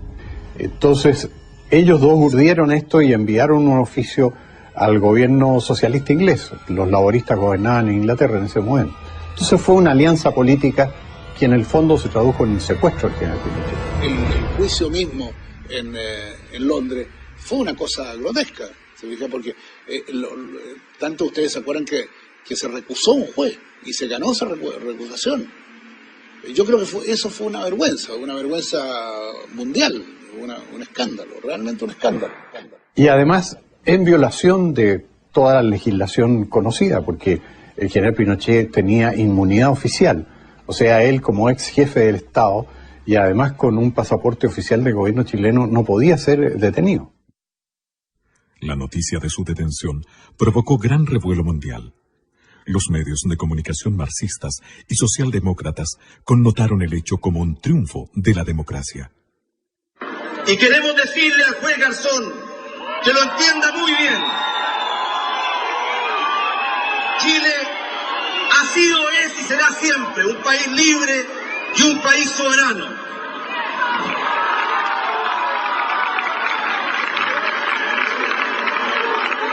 Por un problema de principios, no podemos permitir que hoy día un juez español, mañana un juez de Mozambique o de cualquier otra parte del mundo, se arroje una jurisdicción que no le corresponde y pretenda intrometerse en nuestros asuntos y juzgar a personas por hechos ocurridos en nuestro país y que tienen el alto cargo de haber sido expresidente de la República. Dentro de los sentimientos de apoyo que provocó en nuestro país el secuestro del general Pinochet en Londres, fue el que unió por esos días a las barras bravas del fútbol profesional. La Garra Blanca de Colo-Colo y los de abajo de la Universidad de Chile, los que jugaron un partido amistoso de baby fútbol pidiendo la libertad y en el acto de conmemoración del 11 de septiembre que se realizó ese año se dieron un fraternal abrazo. Durante su calvario, el matrimonio Pinochet recibió la visita de la primera ministra británica, Margaret Thatcher. Las imágenes de este cálido encuentro se mostraron al mundo entero y mucha gente, en distintas latitudes, comenzó a preguntarse acerca de lo que pasaba verdaderamente en Chile. Después de visitar al general, al día siguiente, como digo, me recibió la señora Margaret Thatcher en su casa. Entonces ella me dijo: así que usted no tiene entrevista con ninguna autoridad de gobierno, ¿no? Le dije: señora, yo no vengo con esa misión ni con esa intención. No, me dijo, yo creo que usted debe tratar de reunirse con alguien, porque es bueno que a lo mejor el gobierno inglés conozca un poquito la visión real de lo que está pasando en Chile. Gestionó una entrevista con una persona que trabajaba en el gabinete del primer ministro. Llegué a la oficina de este caballero y fue muy atento, me recibió y estuvimos conversando un momento. Así que me permití en ese momento decirle, mire, yo le agradezco que me haya recibido, solamente venía yo a visitar al general, que está acá, pero ya que tuve esta oportunidad, le voy a expresar, y creo que es bueno que usted lo sepa, el sentimiento de mi institución, que es la que yo represento. Y quiero ser bien claro en eso.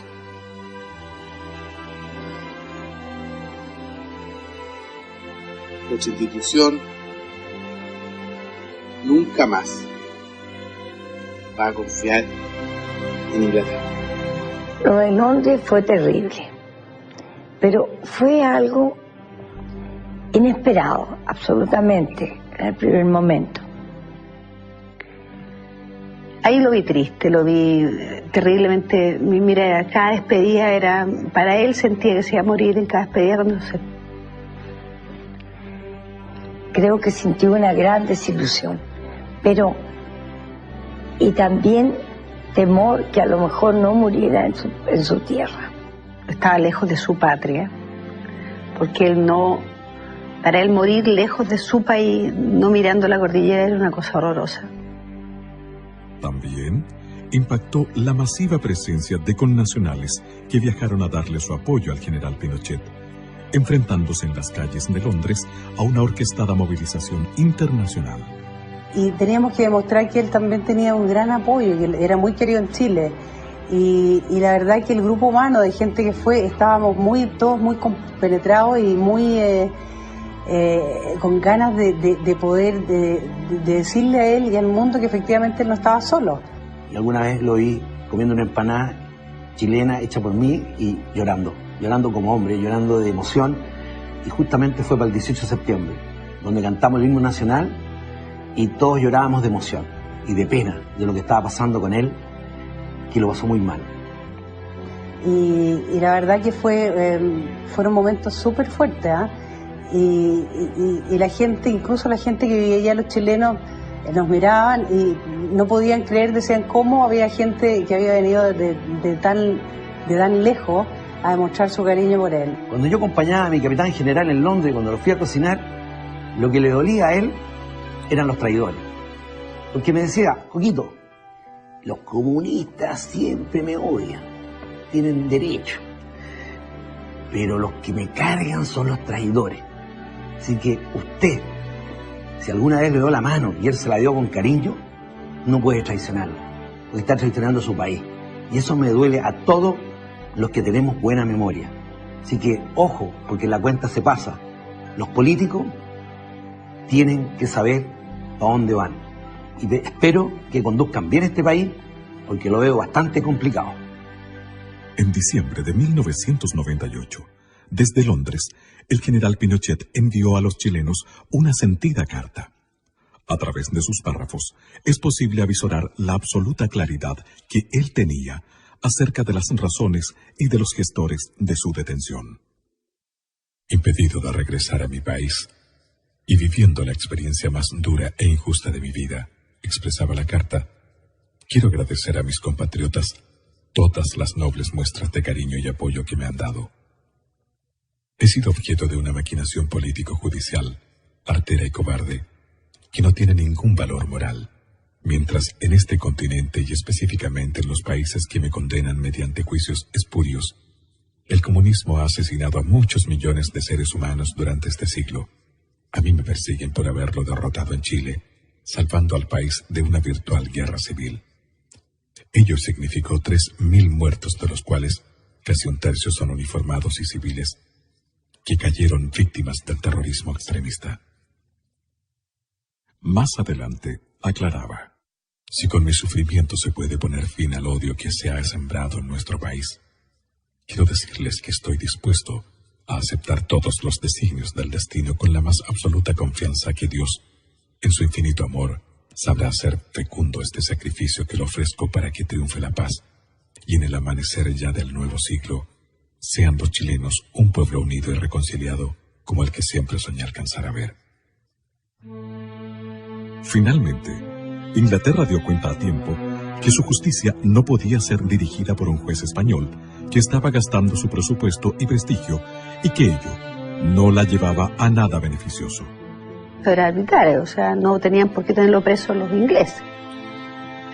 Gracias a Dios que fueron los ingleses y no los españoles. Fue una gran emoción saber que volvía, y también a la vez algo increíble, porque no podíamos creerlo después de tanta tensión, tanto momento difícil. Fue como el término de una pesadilla. Y ya el hecho de ver en la televisión cuando el avión despega en dirección a Chile, ya fue como, bien, era verdad, en realidad. El gobierno dispuso que el general Pinochet no fuera recibido con los honores que merecía, y que miles de adherentes esperaban que así fuera. Sin embargo, el general comandante en jefe del ejército, Ricardo Isurieta, lo recibió como correspondía. Era senador de la República, expresidente, había sido excomandante en jefe. Entonces, el hecho que estuvo tanto tiempo en Londres para nosotros era una situación que no era grata. Las imágenes de esta recepción, al ser publicadas en la mayoría de los medios de comunicación internacionales, de nuevo hicieron cavilar sobre lo que verdaderamente había sucedido en Chile. La historia de Chile no comenzó el 11 de septiembre. El 11 de septiembre es el día último en que Chile se destrozaba y se caía a pedazos. No amanecieron con ganas de tomarse el poder. Lo que hicieron fue a petición de la inmensa mayoría de chilenos, incluso de aquellos que hoy día dicen que no, incluso de aquellos que en ese momento fueron a dejar su anillito y dieron plata y hoy día dicen que no. Incluso con ellos, incluso aquellos que fueron parte del gobierno militar entre 1973 y 1975, como fue la democracia cristiana, y que no intenten decir que no, porque la historia no se puede falsear.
Fue un hombre que tuvo críticas en el camino. Yo no fui ajena a ella, lo reconozco con hidalguía.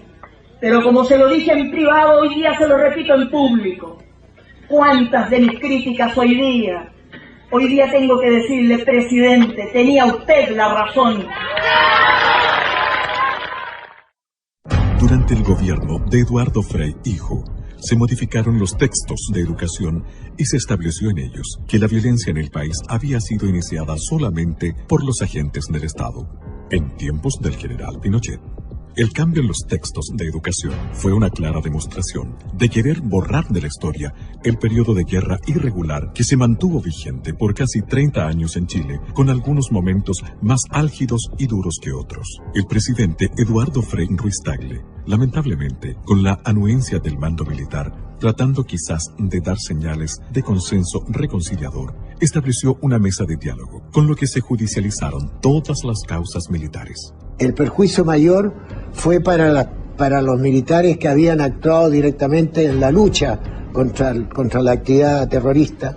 Esas personas comenzaron a ser procesadas y muchos de ellos están todavía detenidos, presos, condenados, con una justicia muy extraña. Hoy día, los militares que dieron garantía y seguridad al país permanecen encarcelados sin que se vislumbre todavía una salida.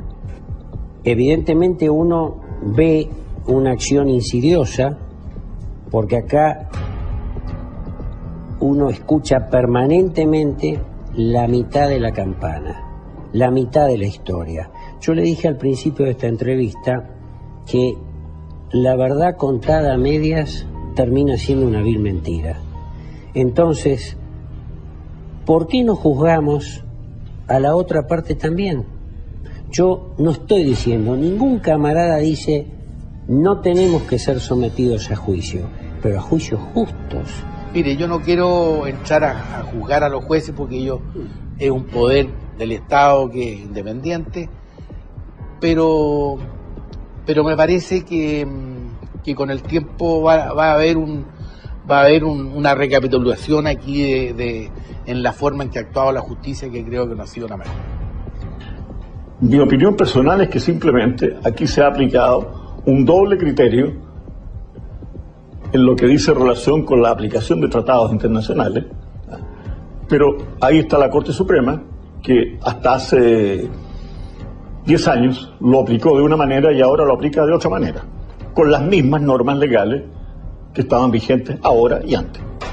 Tras el gobierno de don Eduardo Frei Ruiz-Tagle, vino el gobierno de don Ricardo Lagos Escobar, quien intentó reivindicar al nuevo socialismo, al socialismo renovado, que apoyó nacional e internacionalmente su gestión.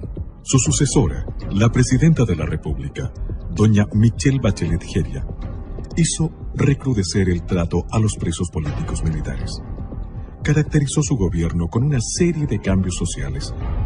Su eslogan fue ni perdón ni olvido, mientras en los escenarios internacionales declaraba no guardo resentimiento alguno. Pero Tata, tanta persecución parece película de terror esta cuestión, po. Mira, es que todo está clarito. En la prensa, en los textos de estudio, en el Museo de la Memoria y en la los... sentencia, acuérdate, po. Bueno, pero es que en los juicios contra militares que no tienen nada de justicia. Sí, po. Pucha, Tata, encuentro escalofriante tanto rencor. ¿Sabéis, Tata? Yo creo que la carretera austral es lo que más representa al general. Abriendo caminos, dejando huellas donde antes nadie lo había intentado. Estamos de acuerdo, mi niña. En todas las épocas han habido grandes hombres que han abierto caminos y han dejado huellas imborrables.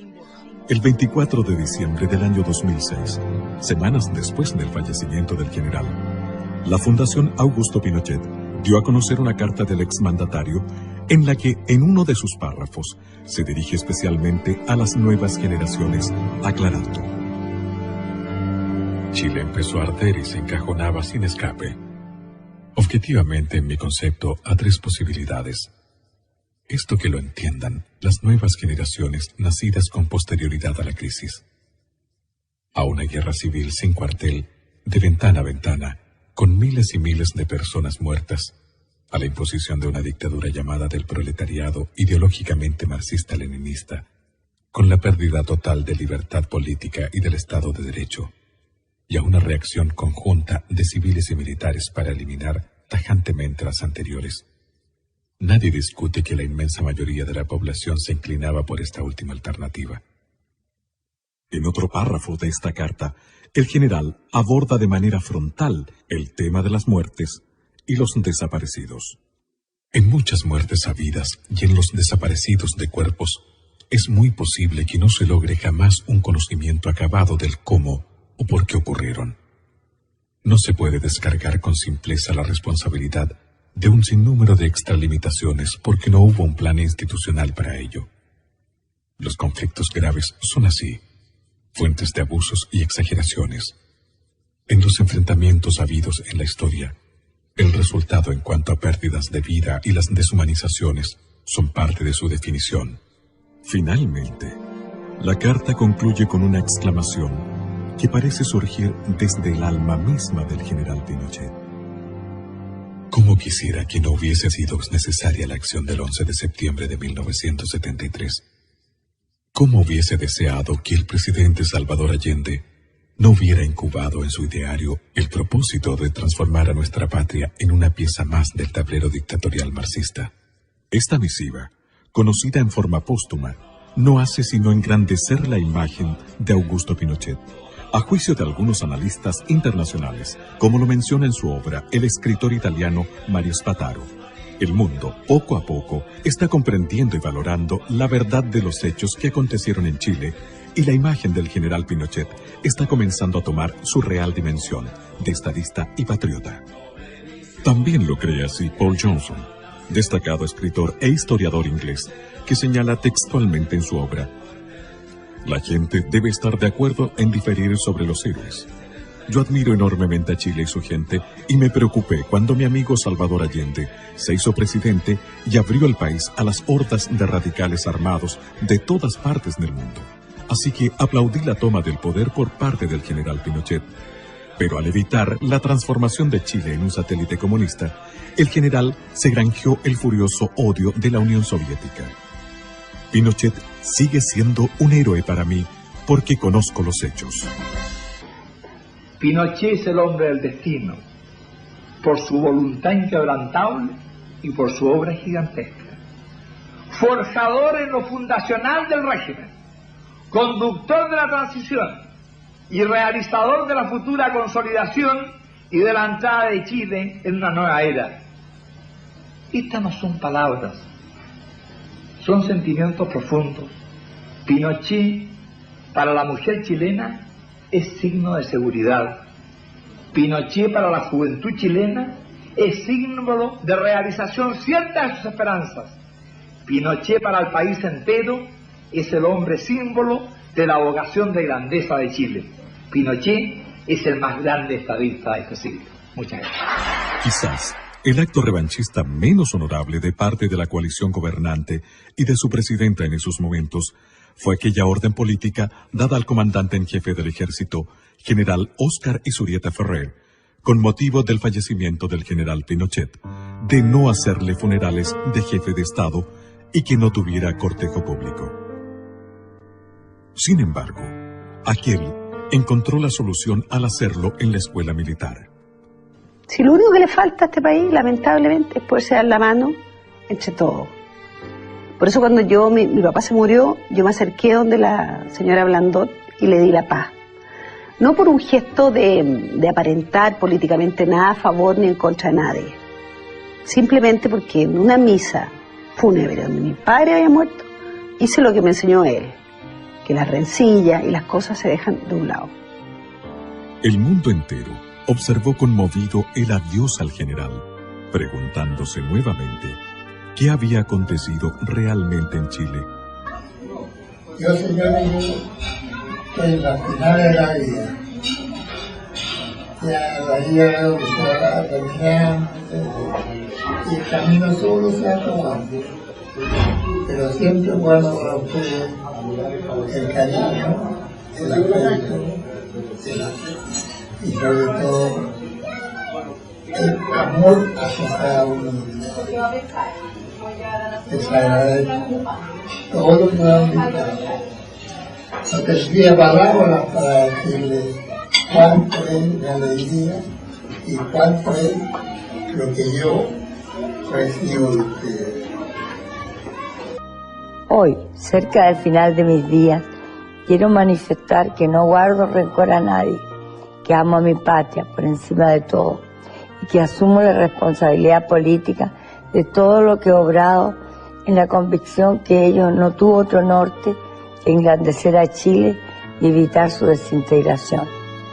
Quiero especialmente dar un mensaje de apoyo a mis camaradas de armas, muchos de ellos privados de libertad, que sufren la persecución y la venganza de quienes desencadenaron la confrontación y la violencia, que obligó a las Fuerzas Armadas y de orden a intervenir para superar un conflicto que parecía insalvable. Gracias a su coraje y decisión, Chile pudo transitar entre la amenaza totalitaria y la plena democracia que nosotros restablecimos y de la cual gozan todos nuestros compatriotas.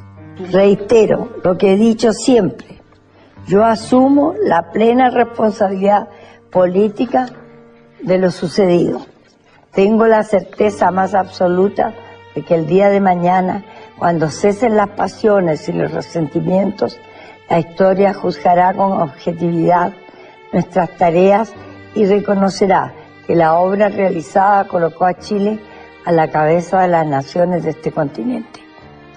Ruego a la divina providencia que seamos capaces de superar las heridas que inevitablemente dejan conmociones sociales y políticas como las que debimos enfrentar en 1973, y que se restablezca en Chile la unidad, concordia y paz social.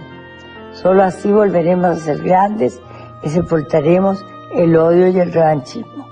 Muchas gracias a todos ustedes por la lealtad y la gratitud que guardan para con este viejo soldado, a quien la patria lo colocó en una encrucijada histórica que logramos resolver con el apoyo y respaldo de sus camaradas de armas y del heroico pueblo chileno. ¡Viva Chile!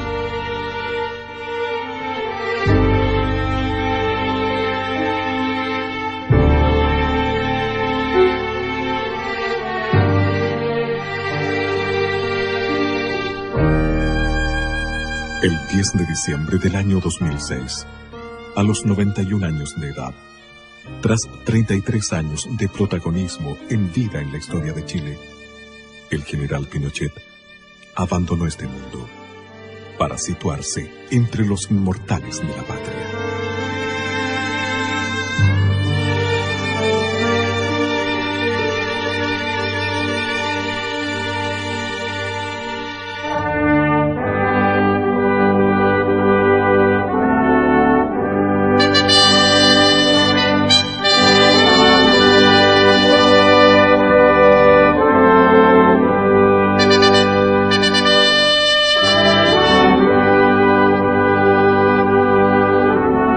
Cientos de presidentes serán olvidados. Un general Pinochet vivirá para siempre.